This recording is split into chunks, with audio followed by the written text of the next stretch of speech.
All right. Good afternoon, my math teacher friends. Thanks for giving me some time here while you're still enjoying your summer. My name is Erica Martin.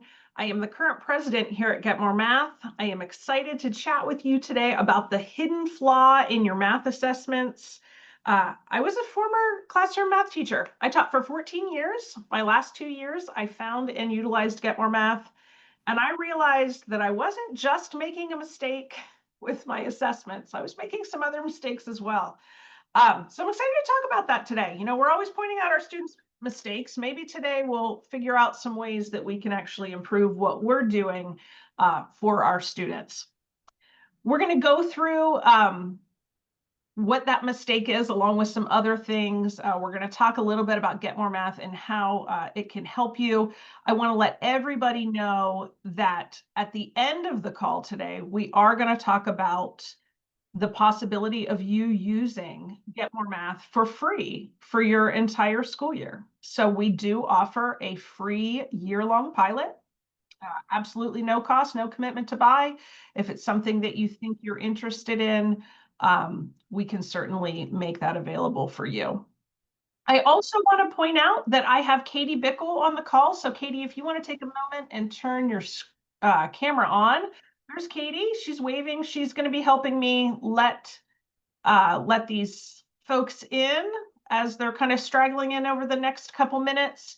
And she will also be answering questions in the chat. So if you have questions as I'm going, please feel free to put those questions in the chat. And then at the end of my presentation, I will open up the live app, and we'll actually encourage you to unmute if you have any questions that haven't been answered by Katie in the chat. So that's the plan for today, ladies and gentlemen. Thanks so much, and let's go ahead and get started. All right, so what is this mistake that we are making with our assessments? Well, I'm actually here to tell you that the first mistake begins with this picture right here. The typical day of a math classroom teacher. We spend part of our time teaching a lesson, and then we spend part of that time providing our students practice on whatever it was that we just taught. And then what do we do? Sorry, Katie, I don't know if you're able to admit those people or not. We then follow that up with similar days where we teach new material, we practice that material, we finish up our chapter, and at the end of the chapter, we need to give a test. If I had you all in the room, I would say raise your hand if you give a chapter test, and I bet nearly everybody's hand would go up. And then I would say, what do you all do the day before the test? And you would all say, well, we review, of course. All right, fantastic. Then you take the time, you grade your test, you put the grades in the grade book, and then you move on. You move on from chapter 1 and you teach chapter 2. And once you teach chapter 2, what do? You test chapter 2. And we repeat this process from a singular day to a singular chapter, and we do it over and over and over again. And we do it all year. And what happens, my math teacher friends, when we get to the end of the year? We've given the last chapter test. For the most part, our students have passed these tests. We say, okay, guys, it's time for the end of the year test. I need you to know and remember everything. All 12 chapters, all 9 chapters, all 10 chapters, whatever it is that you've covered, we now expect our students to be able to retrieve and show that they know they have mastered everything. And while we wish that they were happy, confident, ready to be successful on that test, in reality, what's happening is this. They might remember the last test, but most things are fuzzy. They're frustrated. We're frustrated. I used to get this all the time. Miss Martin, you didn't teach that. And I would say, no, I absolutely taught that in chapter 3. And not only did I teach it, but I actually have a score in my grade book that says you got a 92% on that test. So you knew it back then. Why don't you know it now? Well, here's what I think the problem is. As teachers, we are waiting entirely too long to test everything. Students are not accustomed to cumulative assessments at all, let alone a large cumulative assessment that covers everything. We've just been testing them in what we recently taught. Our unit tests, everybody that's giving a unit test or a chapter test, all that's really measuring is their recent understanding. If we're going to be honest, is it really measuring what they have mastered over the course of the year? Our students are stressed because of it. They feel unprepared. We feel unprepared. And the worst part is, as teachers, I know you are working so hard.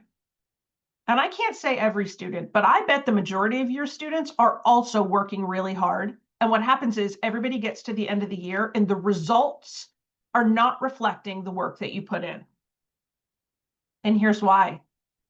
This daily concept of teach a lesson and practice what we taught, and then put that together in a chapter and test the chapter that we just taught, it works well in the short term. It does not work well for long-term retention. So what if, right? What if we could just cross our fingers, cross our toes, and say, what if our tests could grow gradually in size as the body of content that we teach also grows in size? What if our students were completely accustomed to the idea of a cumulative assessment? And when I say that, I mean not an assessment on just the last chapter, but an assessment that somewhat covers everything they've been taught so far. What if that became the norm? What if every test you gave measured what they actually know instead of what they just crammed the day before when you gave them the review packet? What if your students were confident and unfazed every time they saw old content? What if your students could take the results of their exams and instead of just putting the grade in the grade book, they actually had an opportunity to learn from their mistakes? Well, I'm going to tell you that Get More Math did every one of those things for me in my classroom. But it all went back to this very first day. I realized that if I wanted to prioritize assessments in my classroom that were cumulative and constantly measured and assessed everything, I needed to also shift my daily structure. So I moved away from teaching the lesson and only practicing that new content to teaching the lesson, practicing the new content, but also prioritizing old content. If I'm going to assess the old content, I need to make sure that I'm giving my students ample opportunities to practice and revisit the old content as well. Well, that's a lot of work. There's a reason I never did this for the first 12 years I was teaching. I couldn't. I didn't have the time. I had too many preps. I had too many kids. I lost my planning period.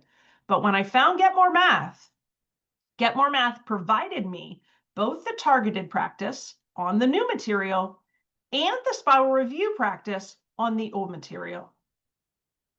It did not provide the lesson. So Get More Math does not provide instructional content. I was still the driver of that piece of my classroom. But when my students were logged in and working in that spiral review, they were getting an individualized practice session that was prioritizing exactly what those students needed, so that when I gave them a cumulative assessment at the end of my unit, they were well prepared for that. Because again, look at each day.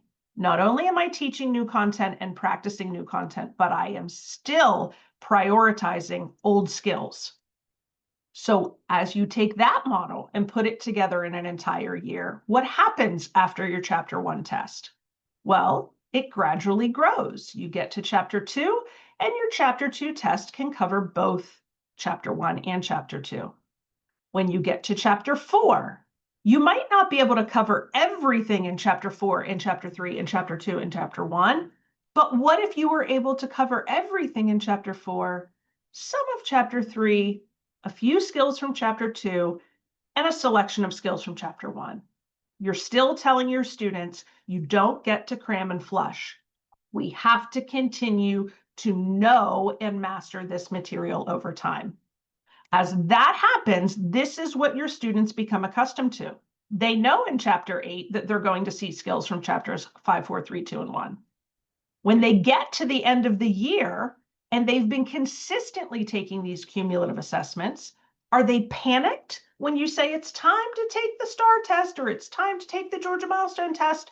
No, they're not panicked about the big test because it's no longer a big test. It's just the last test of the year. That's what you've been preparing them for all year long.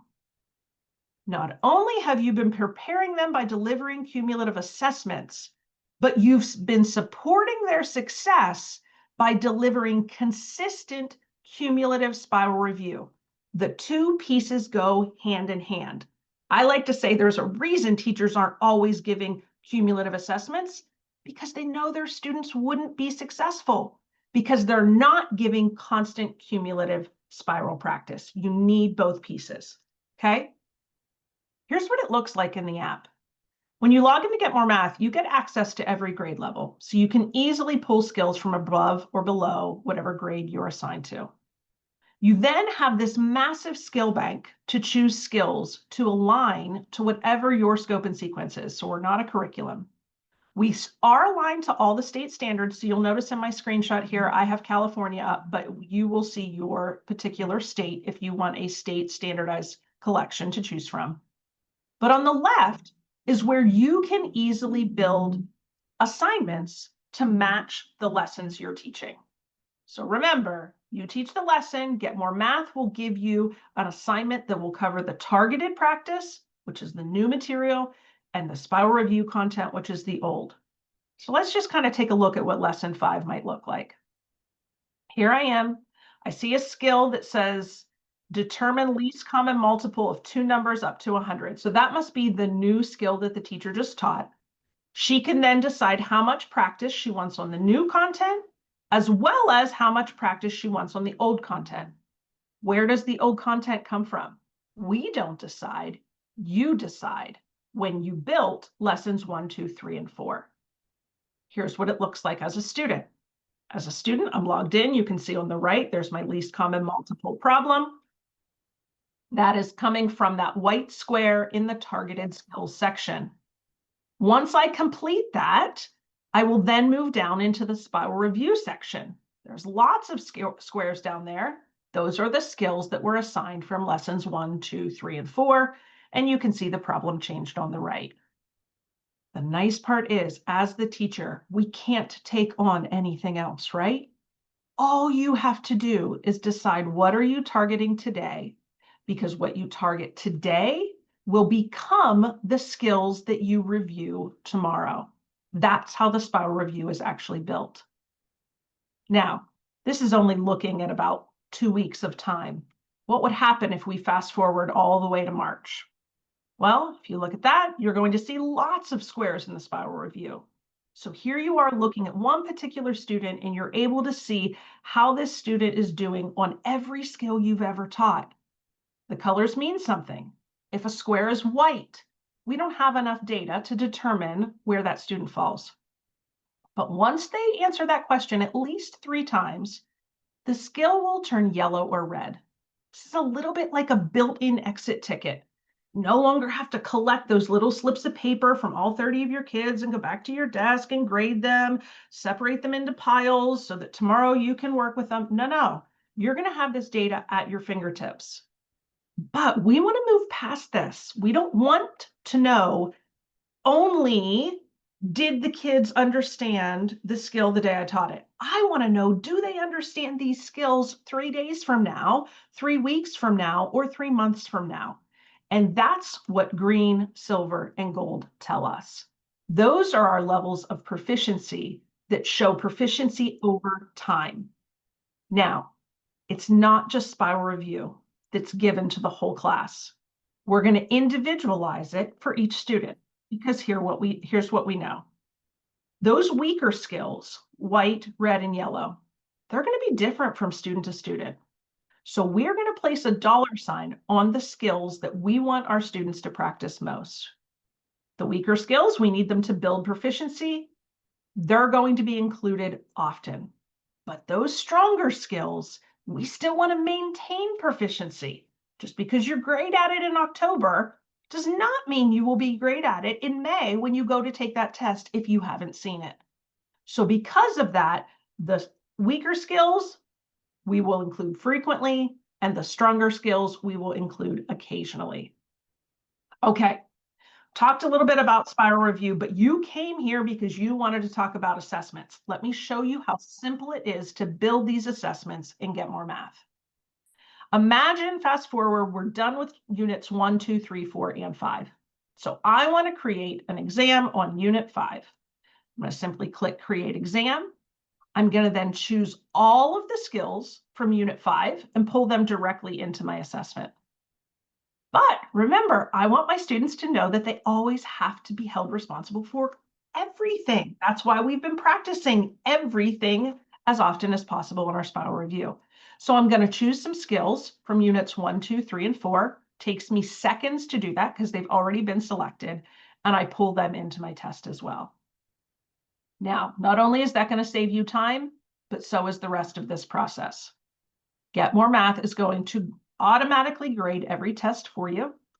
You will be able to dig in and see the exact answers for every student if you so choose.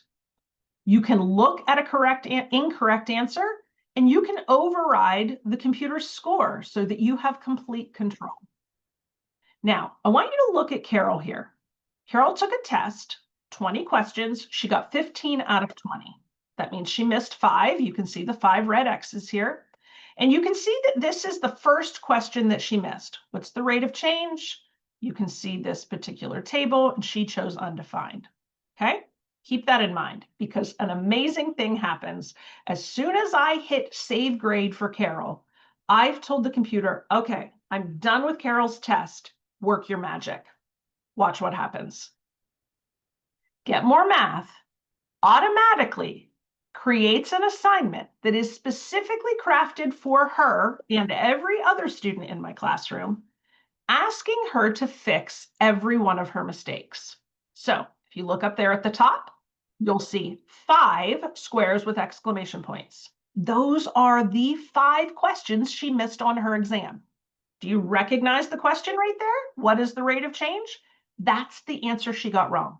So the first thing she needs to do in this assignment is fix her mistakes. Once she does that, you're going to look down there below at those other 5 squares. Get More Math is saying, listen, Carol, good job. You fixed your mistakes, but we'd like you to do some additional practice on those same skills. So what are we doing here? We're addressing the mistakes and then we're remediating them. We're giving our students an opportunity to do some additional practice. Perfect. As soon as your student completes that, Get More Math will again automatically create a specifically designed follow-up test for each student. Specifically designed how? Well, it's only going to include the skills they missed on the original exam. So remember, Carol missed 5 questions. How many fresh new questions do you see up there? Only 5. This is perfect. Get More Math will automatically grade it for me, and it gives my students a chance to show growth. Instead of just getting that grade, putting it in a grade book, returning it to your kids, my kids used to stick it in a folder and stick the folder in the bin and move on we went. With Get More Math, this becomes part of the learning process.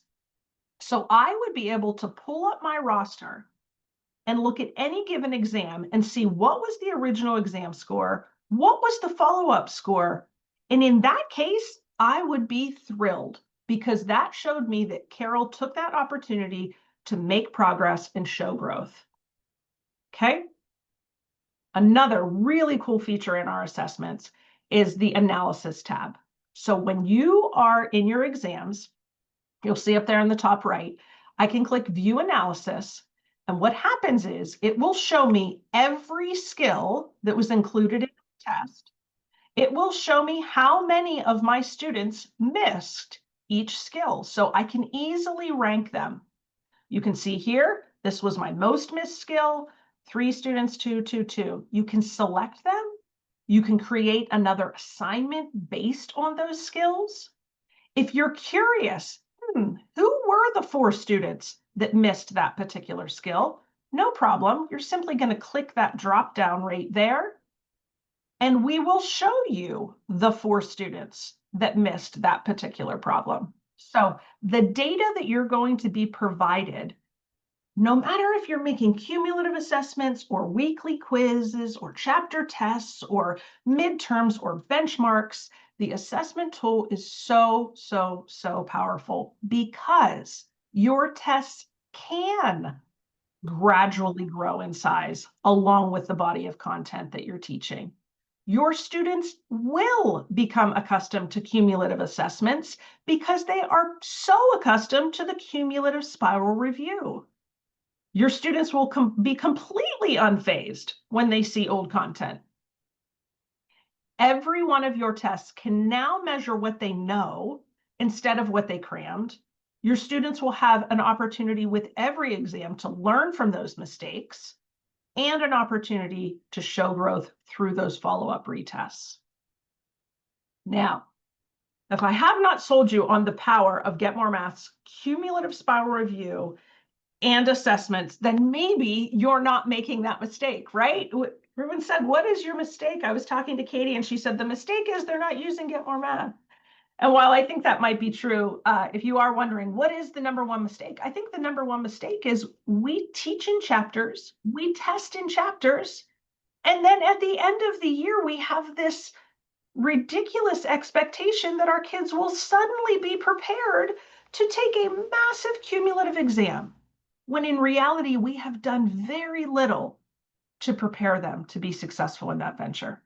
Get More Math can change that. Okay, let's talk about the free pilot. If you're thinking, Erica, no way, this tool sounds too good to be true, I would say it's not. And it is so good because it was created by a math teacher in his own classroom. So there's a reason that it simply makes sense. The pilot itself, also not too good to be true. There is no catch. Financially, you will not pay us 1 cent at the end of the year. If you're not interested, it will simply go away. We do, however, ask for 2 things. One is we need an administrator at your campus to review the pilot, to review our program. We have a very brief 8-minute demo that they can watch, or they can join a live demo. We run those daily throughout the week. We need them to review the pilot and provide their approval. We just want to make sure that we're not piloting in any building that the administrator is not aware of. The second piece of that is that we do require training for teachers. So any teacher that decides to use Get More Math will need to complete 3 trainings over the course of the year. Each training is only 30 minutes. They are all delivered online, either live via Zoom or through a YouTube video. So either way, whichever is more comfortable for you, that's how you'll get your trainings. So as long as we have that admin that understands there is a training component, and they'll kind of work with us and support the implementation of that training, you'll be good to go. You'll have unlimited teacher accounts, unlimited student accounts from now until the end of July. So at this point, you will get an email in your inbox in about 2 hours. I need to wait for this recording to sort of get finalized, and then I will link the recording in there so that everybody has it. You are welcome to then share this recording with your principal, with your math coach, maybe with your math team. And then all you need to do is simply reply to that email and say, we're interested, and we will immediately begin working with you to get your ducks in a row to get started. And folks, right now is the perfect time to do that because the school year for most people has not even started. So you can easily start to give your kids both that practice, that cumulative practice where it will build slowly as you're teaching your content, and then you can create the assessments that will also grow in size slowly as you go through your body or the scope and sequence of your curriculum. So I just want to say thank you. I hope that you enjoyed that. I hope if anything, it made you really question, am I preparing my students for this big end of year assessment? Is there anything I can do to change that? So at this point, I am going to go ahead and jump out of my presentation. I do have the student app open as well as the teacher app. And I'm going to go ahead and take a look in the chat and see what kind of questions we have. If any of you are on a time crunch and you need to go, you're certainly welcome to bail, or you can stick around with us. So let me pull my chat up here. All right, hello. If I can't get my school on board, is there a way to run it solo? So we require the administrator approval regardless. That doesn't mean that you couldn't have a solo pilot. So I like to use this example. If Katie was the principal of Bickle Elementary, and she said, Erica, I've watched your video. I understand that we only get one free year to pilot, but we've decided that we are going to utilize our free year with Miss Newell, then that is fine. We can absolutely grant the pilot for just a singular teacher as long as the admin understands that. Obviously, we like to encourage schools to use it with as many teachers and students as possible so that you have the data at the end of the year to decide whether or not this is a tool for you. Is there a minimum number of teachers required? Nope, same thing. Again, we prefer as many as possible, but that's totally up to you. How does it align with the International Baccalaureate High School Mathematics? So let me go in here to the work tab. This was, I lost the question. This was Eric. So Eric, when you're in here in the work tab, you're going to see Algebra 1, Algebra 2, and Geometry. We do have the integrated curriculums that some states use, Math 1, 2, and 3. We are not complete in trig, so you're going to notice we have some trig content, but not all. And same thing with statistics. So I like to say that we are standards aligned all the way up through Algebra 2. We do not have a curriculum for the IB, but we do have, obviously, your state standards, a unit guide collection.